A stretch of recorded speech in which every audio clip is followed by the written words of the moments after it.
Change my heart, oh God. Make it Kaya po mga kasunan, ever true.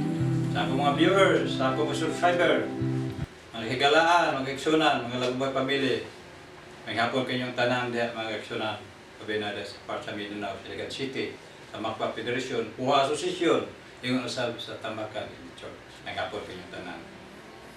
Mga kasunan, atong tunan magsunan, ang sinulat ni Mateo, Apostol Mateo, Mateo chapter 5, verse 3 mga kaigsunan din ngayon. Bulahan ang mga kabos sa Espiritu, kay ila ang gingharian sa langit. Bulahan ang mga kabos sa Espiritu, ila ang gingharian sa langit. Sa di pa tama ito sunahan, ang yun ka mo, ito ido ko ito mga ulo, sa pangaliya, pagambuta. Among Diyos nga mahan, ikaw ang Diyos ni Abraham, Diyos ni Isaac, Diyos ni Jacob. Ano yan, usap kami Ginoo, magatuon sa imong balaan nga pulong, samtang kami nagpaabot sa imong pagpalit nila. Gaya ako sa Holy Spirit, Ginoo sa kalam, ingon sa ako mga viewers, mga swelder, hatagi sa sila kalam, sa kasibot, sa pagpataling ho Ginoo, niya mong minsay, samtang kami Ginoo, niya pa ng kalibutan. Tagin kami, kadasikon sa kanunay Ginoo, sa balaan ng pulong na among pagkatunan. Salamat Lord Jesus Christ sa imong pagkamayo, pagtubag sa imong pagkampo sa ngalan sa Amen. Ang aksyonan, dini usbon ko pagbasa sa atong sintro sa atong pagkatunan ng kapunon ng sunan. Sinulat ni Mateo. Mateo chapter 5 verse 3. Bulahan mga kabus sa Espiritu, kay ila ang gingharian sa langit, mga sunan. Sa panahon ni Ginoong Hesus mga kisunan, sa iyang pagministeryo din ni magsunan, din pa siya sa kalibutan. Ang mga katauhan magsunan, asa gani si Ginoong Hesus, tuwa siya, sila magasunod-sunod, bisan tuwa sa dagat, tuwa sila sa baybayon sa magauna, bagani, magasunod-sunod sa Ginoong Hesus. Kaya gusto lamang sa katauhan magsunan, nga patalinghog, magadungog sa mensahe sa pulong sa Ginoo mga kisunan. Diha si Ginoong Hesus sa buntod mga sunan, ni auto sa sila pila kalibo mga sunan, gasunod-sunod sila, kay uhaw sila sa mensahe sa pulong sa Ginoong Hesus, ang mga katawhan mga sunan. Usa nag-ingon din ni mga sunan sa Psalms 42 verse 1 nag-ingon, ingon nga ang lagsaw nangandoy sa pagpangita sa tubig sa kasapaan, usab ang akong kalag nangandoy sa pagpangita kanimo o Diyos. Ini magsunan, ulahan ang kabus sa Espiritu, kay ila ang gingharian sa langit.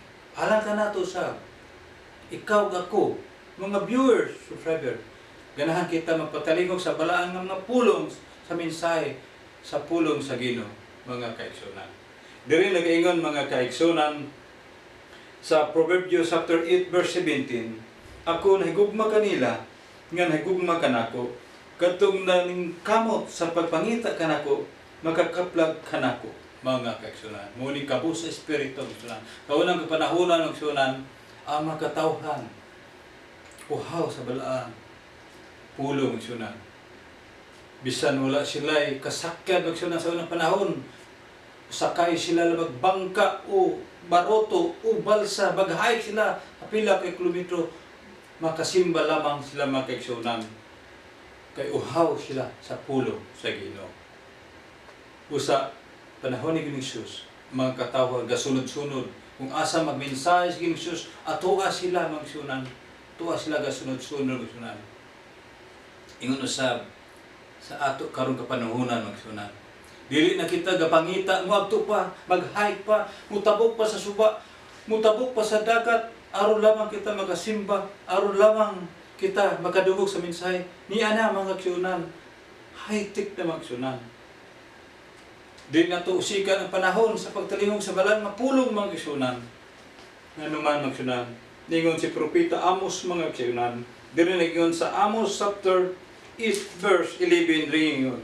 Aniya karon ang maadlaw mo abot nga nagaingon ang Ginoong Huba nga diha sa mga yuta ipadala ko ang kagutmanan, dili kagutmanan sa tinapay, ni sa kauhaw sa tubig, hinunua, kagutmanan sa pataglinghog sa mga pulong ni Yuba.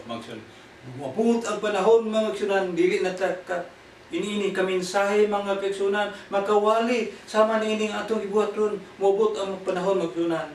Wala na tay kagawasan sa paminsahe, sa pagwali magsunan. Kaya nga naman, ningon si Propeta Amos, mabot ang panahon, adunay dakong kagutmanan, dili kagutmanan sa tinapay sa pagkaon o sa tubig, kundi kagutmanan sa pulong sa Ginoo at pagpatilingog sa mensahe magsunan.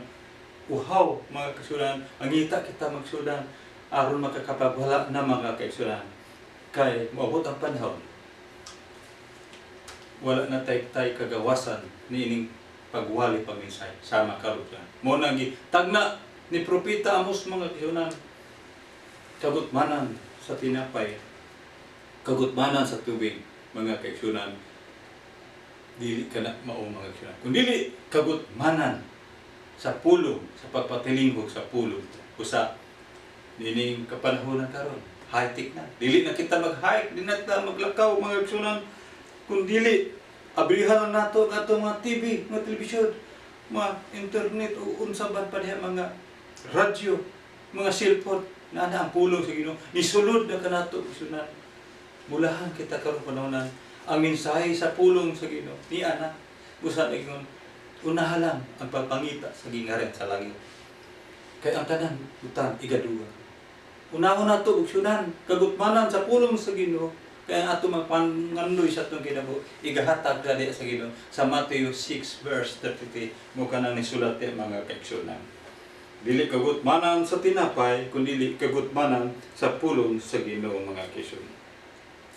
Ato hinungduman mga kaigsunan sa unang panahon mga kaigsunan, ang mga katawhan gasunod-sunod ni Ginoong Hesus kung asa siya magwali, asa siya magmensahe. Hantod wala sila mga makaon, mahugdan sila pagkaon, bisa na balaka sa Ginoong Hesus kaluoy sa mga katawhan gasunod-sunod sa ako patalinghog sa akong mga mensahe. Gusto sila, uhaw sila sa inini mga kilan kita napatay kagawasan sa pagpatalingog sa pulong sa Ginoo. Bulahan kamo mga kilan. Bulahan kitang tanan kanat patay freedom of speech, freedom of religion kay moabot ang panahon kining Biblia. Pag embargohon ni magsunan, mo ning sunan. Propeta Amos moabot ang panahon. Dili kagutmanan sa tinapay, dili kagutmanan sa pulong sa Ginoo. Mga kaigsunan, sa mubo nga mensahe mga kaigsunan, inatunta kining gihatag giya sa Ginoo alang kanato nga pag patalinghog sa iyang balaanon nga pulong nga mensahe nga balaanon nga pulong bulahan ng kabus sa espiritu kay ila ang gingharian sa langit. May hapon kanyong tanan magsunan ug daghang salamat sa inyong pagpalingog sa atong mensahe ni kapon. Change my heart, oh God. Make it ever true. Change my heart, oh